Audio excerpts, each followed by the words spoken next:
A big Tuesday welcome to this edition of lcpioneers.com live as we keep you connected with student athletes, coaches, alumni, and members of the Lewis and Clark community at large 4 days a week, Tuesday through Friday, 11:30 a.m., broadcasting live on Facebook and archived at youtube.com/lcpios.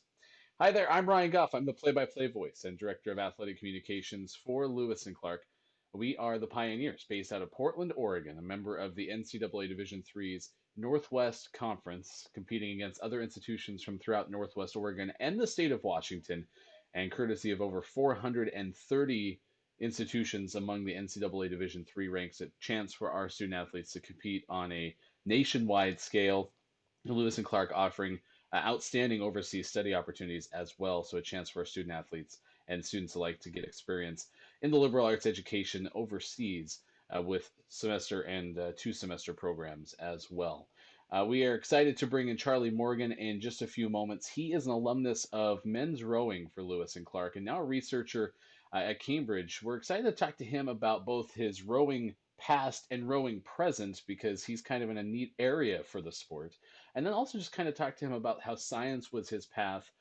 He's from Oregon originally, so a good chance to get an idea of why he chose Lewis and Clark and how that served him over the course of his years out of Lewis and Clark, a member of the class of '08.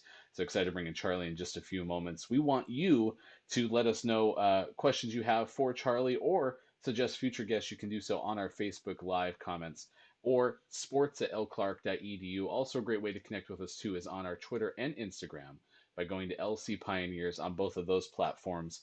We try to keep you updated on everything that's going on. It's worth looking at our Twitter recent retweets from both our volleyball program, who recently earned an academic award, much like our swimming programs a couple of weeks ago, but also a neat picture of our head coach, Matt Kozdurka.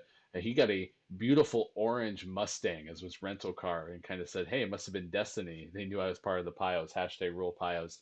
That was pretty cool to see yesterday with his loaner car. We recently announced our recruits for the incoming 2020-21 class of women's basketball. 6 brand new Pioneers set to join head coach Christina Williams as she moves into her 3rd season as the head coach for the Pioneers. She'll bring in 6 brand new incoming student athletes to join a group that only graduated 1 senior from last year's team. So everything is poised for a pretty outstanding year if everything goes according to plan for Coach Williams and the Pioneers. Be sure to check out those recruits on the front page of lcpioneers.com as we have their pictures and some information about why they chose Lewis and Clark up now. And then last but not least, we mentioned archived youtube.com/lcpios. You have the opportunity to watch all of our shows available on demand by going to youtube.com/lcpios. Broadcasting since the last day of March, we have now moved into week 17 of the show. So certainly appreciate you sticking with us and checking out these shows as we go along. And with that said, let's bring in our guest for today. Again, a class of 2008 alumnus. He's Charlie Morgan joining us on lcpioneers.com live. Former rower, and I really appreciate taking the time to join us. You're over in England. What time are we getting you at on this Tuesday?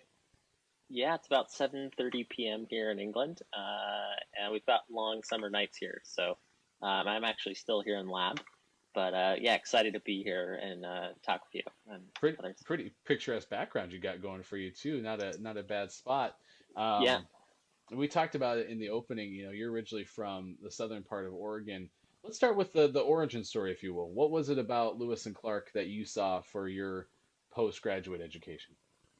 yeah. I was so initially really attracted to sort of the international programs and the number of international students, both as students coming in as international students, so a lot of them as like TCK students, and then also the opportunity to go study abroad. I'd spent a year in high school in Germany as an exchange student, and actually I ended up applying to Lewis and Clark, getting accepted, and then deferring for a year and taking sort of a gap year, and was a exchange student in Ecuador. So I came in a little bit older than my classmates, but and then just really thrived in the environment, of the international sort of environment in Lewis and Clark, and jumped into athletics and sort of really sort of this mentality of being a scholar athlete, and I don't think I would have been able to. I mean, I don't compete at a level, at the Olympics or in a D1 school, but it was great to be able to, come to a D3 school where I could still contribute to a team, get great exercise, and, still really maintain a high level of academic standard. So I think that really sold it for me. I think, the other important thing that really, and then also like later in my career at LC was like the scholarships that I was able to get that, enabled me to sort of maintain, be in the boat, and work out for that, but then and not have to take other jobs to help pay for school. So that was also really a benefit initially, and then later on as well. You talked about international communities and really how Yeah. that helped Lewis and Clark appeal to you. What is it about being exposed to those international communities, and including if that's still the case today, that really vibes with you? Yeah. I think just so growing up in a small rural town in Southern Oregon, the so in Ashland, I mean, it's a well cultured town, and international as one can be in a small town. But I think sort of widening my eyes to the global perspective and community was really shifted my view on the world when I was 16 in Germany, um, and just finding sort of like minded people. At Lewis and Clark was really great when I first landed. So I lived in the multicultural international dorm for the first couple of years, and that was a great community.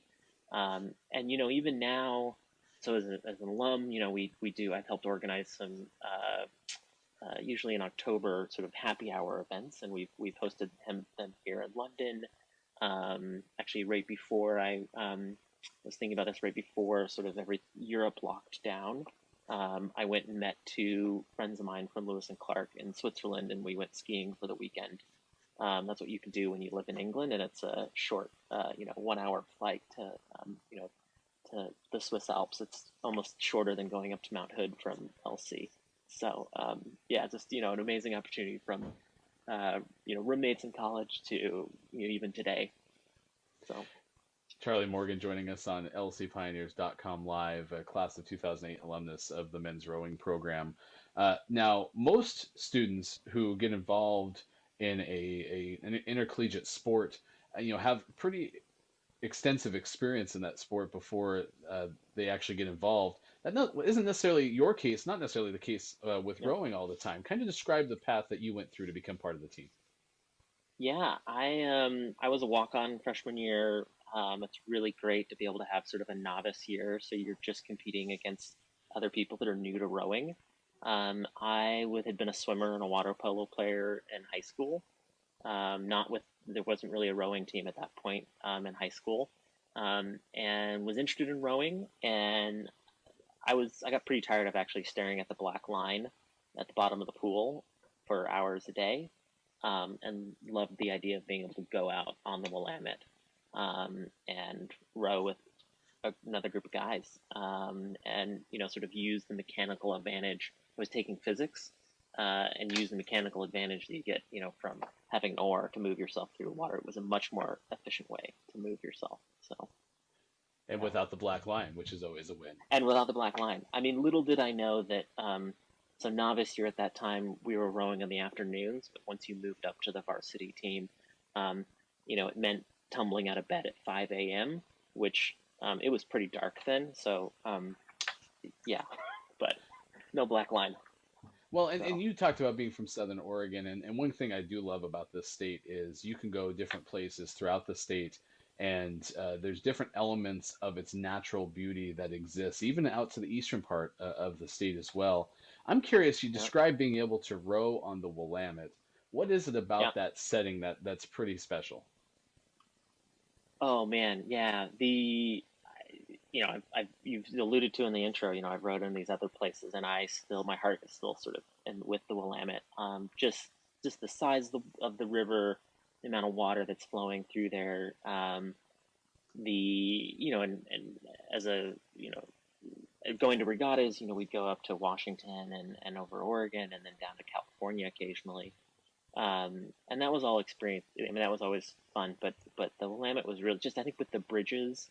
I remember, sunrises on the Willamette with the Cascades, Mount Hood in the background, the city lights, and really rowing under the bridges was really amazing.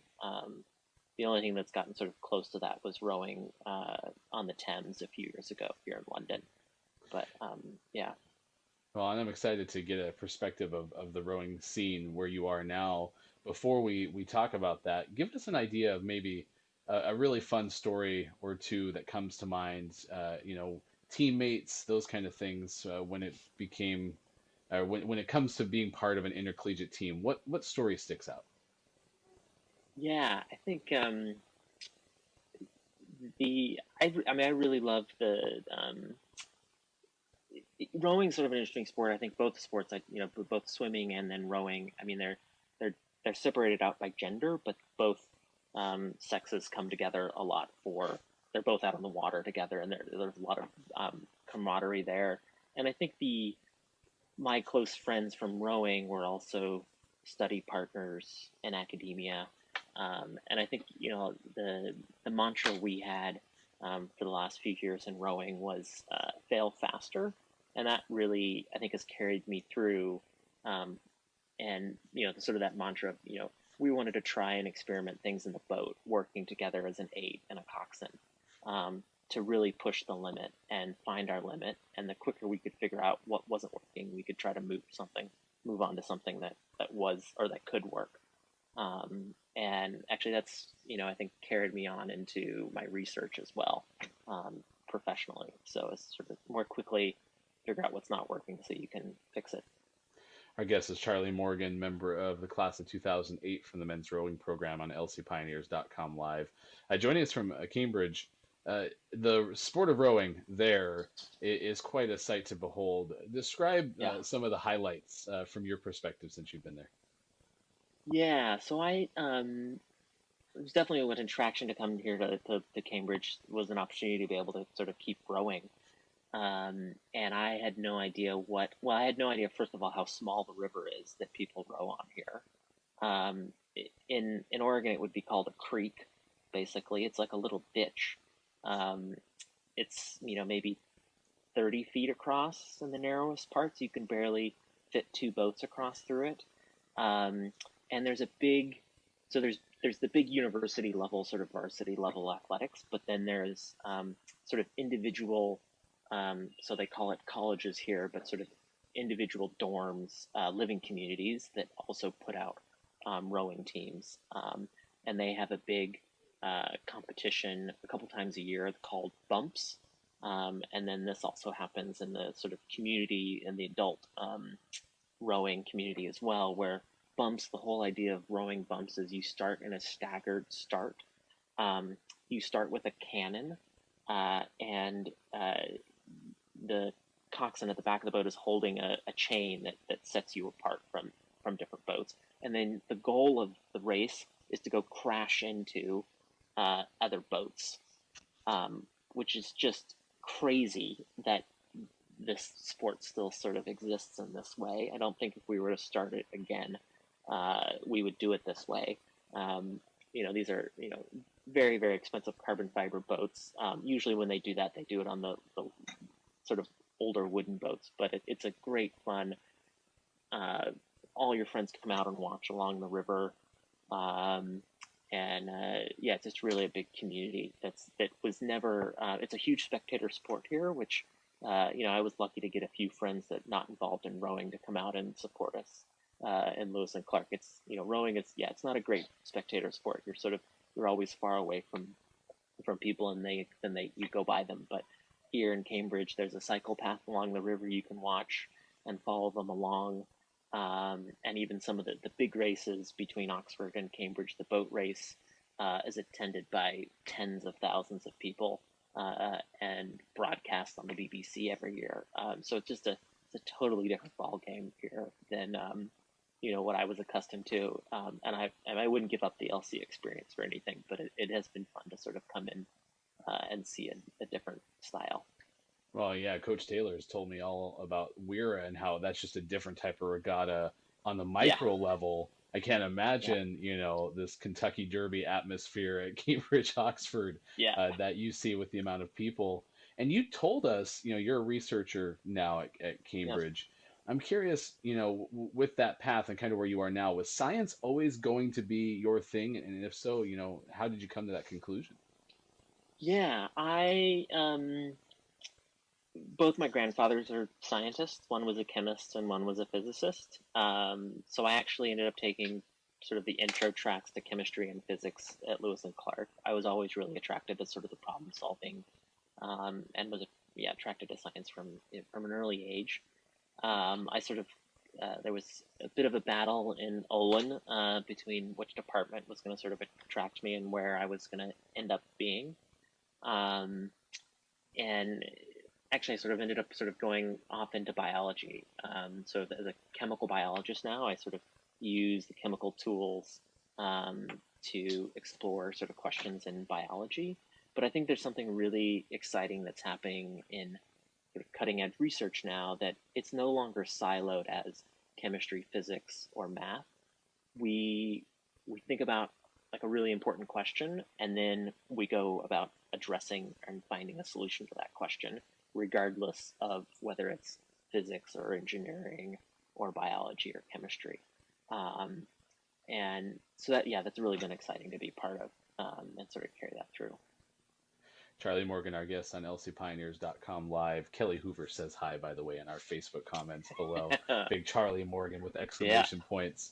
Um, you excellent. described kind of deciding exactly what path at Lewis and Clark you were going to take. And, I ask this of a lot of current students, but I'm wondering if you have any reflections on maybe a class or a professor or something that really stood out from your time as an undergraduate at Lewis and Clark. Yeah, yeah. We're all sort of worried about, being sick and what's going to happen here in this next school year, and Cambridge is facing many of the similar things. And, one thing that sort of came to my mind was I actually ended up coming down right around finals the first semester. I came down with pneumonia, and actually had to delay taking some of my finals by a little bit. And one of my professors, chemistry professors, he lived nearby campus, and he came over to my dorm and brought me vitamins and I think some tea bags and stuff, and really looking after me. And that, just was amazing of just that community, and I think really speaks to the connections that I could have with faculty. That is really really unique. I mean, now that I've continued in academia, those type of interactions you can have with faculty, both on an intellectual level, but also on um, a colleague and friend or mentor level, is really sets Lewis and Clark apart in my mind and makes it an amazing place to study.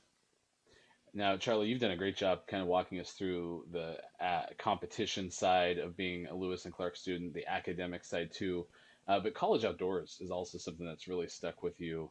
Kind of walk us Yeah. through why that part of student life, college outdoors, has really been meaningful for you. Yeah, I think it really, so I, like many students, started on a new student trip before school started. Turns out one of my, actually, two or three of those people that are on that trip together, I'm still friends with. Two of them came into rowing with me. One of them sort of helped recruit me into rowing. Um, and and then also we sort of continued in college outdoors. And Tome and Joe and the other people that have been there, uh, I think really care about students and sort of empowering us with sort of a very complementary set of skills and leadership skills that's sort of, yeah, complements sort of the academics that you're learning um, on the academic side, and very similar to sort of the, what um, athletics is is giving you, and really sort of the importance of staying active in life. Um, yeah, and I've come back and led trips and just really love that sort of experiential education aspect that CO gives you, and really empowering students to learn new skills. And those skills I've taken on, especially as I've moved to new countries. Many of those skills have been important. So navigating things. Well, we certainly appreciate taking the time to give us a glimpse into your life. Excited as soon as people can get to places again and maybe have you back on Yep. campus. Come say hi at Zentbauer and Pamplin. But really fun 15 minutes, and we appreciate your time. Thanks so much for joining us on Yeah. Thanks so much. lcpioneers.com Yeah. live. That's Charlie Morgan. Yeah, that was a fun conversation. He was talking about kind of the destruction derby of rowing and the Kentucky Derby of rowing with these two different things. The Cambridge Oxford race versus the other part he was talking about. But um, he described both of those things, and I just could not imagine exactly what that looks like off the top of my head. It sounds like one of those key moments, key events to actually attend, so you have an opportunity to see what it's like. No matter how well someone tells it to you, you probably can't really comprehend it until you see it in person. But I'm excited at some point to go to Wira with the Lewis and Clark rowing teams, have a chance to see the a regatta at the magnitude of what it is 2 days down in Sacramento looks like.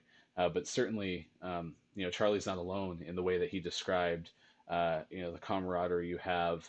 And there's many sports that take, a lot of people working simultaneously to have success. But I don't think you have to be any more in sync than you do, obviously, in the sport of rowing when you have 8 people uh, going, down the river and having to work so well together. It's kind of a neat thing to behold. So, um, yeah, really fun to talk to him. And again, that's one of the benefits of the show. Certainly has been a chance to reconnect with alumni. I hear a little bit about what they're doing in their current lives, but certainly how Lewis and Clark impacted them, whether it was through competition as an academic member, or even as Charlie showed us a third or fourth aspect. In his case, it was college outdoors. That was a really fun conversation, and I hope you enjoyed it as well. It's an alumni heavy week on lcpioneers.com live. Tomorrow we'll be joined by Kelly Edwards, an alumnus of the men's basketball program. He coaches youth and is going to have a little bit of a glimpse on just the way that recruiting looks like now, in the era of the coronavirus pandemic and how that's affected things. Also, we'll talk a little bit about social justice protests for systemic racism continue in the city of Portland, almost 60 days now, and we'll have a chance to have a conversation with Kelly about that topic and, again, some of his best memories as a 2-year student athlete for Lewis and Clark. Was the leading scorer in both of his seasons for men's basketball. So that's coming up tomorrow. On Thursday, Sabrina Murray, a standout All Northwest Conference selection.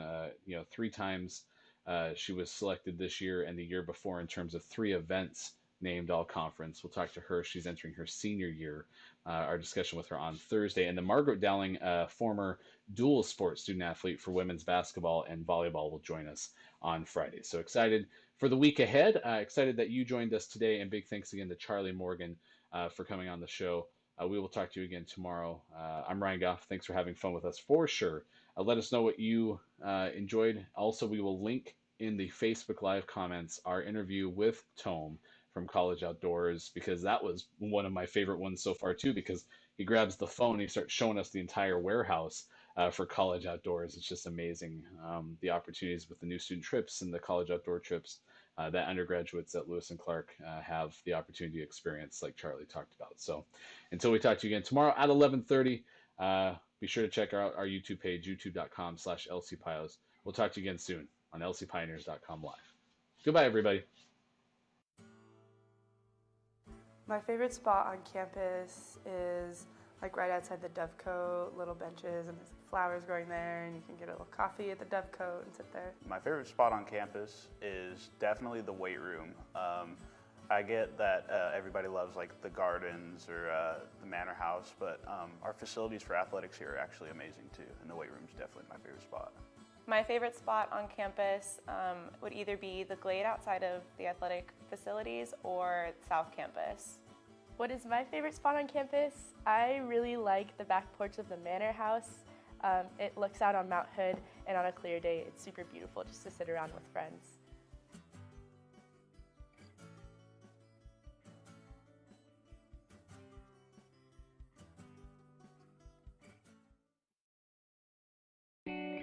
I'm Casey Jones, and I teach a range of classes: general chemistry, organic chemistry, and also some advanced classes. And I have a research lab that currently I have 4 students working with me as part of the Rogers program. The summer experience is a way to get really deeply involved in the science that is here and be able to start to define what might be what you want to do next. So the brown bag gives our students a chance to explain their research and really show the context and the application of what they're doing to a very broad range of students and faculty. It's interesting to be able to communicate to other scientists what your work is, and it forces you to learn how to talk about your subject so that not only experts in your field can understand it, but others can understand that as well, which I just believe is a good life skill. To talk about your research in a way that anybody can understand it really is a valuable experience, and it's something that you don't get a lot of practice for except in these contexts. Because oftentimes you're giving a presentation to a classroom filled with people who know basically the same things that you do, but in a brown bag, you have to be able to explain and provide motivation for everything that you're working on and why it's important and why it's relevant to be studying.